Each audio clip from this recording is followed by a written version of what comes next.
Accessing health services from healthcare workers, it is so hard.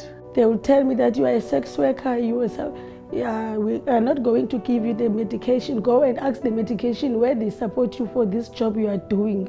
So we don't go and take our medication because we always know that we are going to be discriminated there. There was a time when I thought to myself, no, man, I can't take it anymore. I would rather just take my own life, and then I know everything's over, but then I thought, no, what about my child?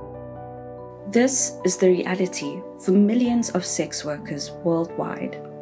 And for many, there is nowhere to turn to. Stigma and discrimination around sex work, sexual orientation, and gender identity marginalize and threaten the well-being and survival of countless women and girls in all their diversity. Young sex workers are especially vulnerable, and the children of sex workers are also negatively impacted. It increases their vulnerability to violence and HIV and limits their access to essential health services, including HIV prevention, treatment, and care. And if it becomes institutionalized in legal and policy environments, it leaves sex workers without legal or social protection when they need it most. These forms of discrimination and violence deepen inequalities, violate human rights, and threaten decades of progress towards ending AIDS as a public health threat. For example, as it stands now, sex workers face 26 times higher of a risk acquiring HIV than the general population.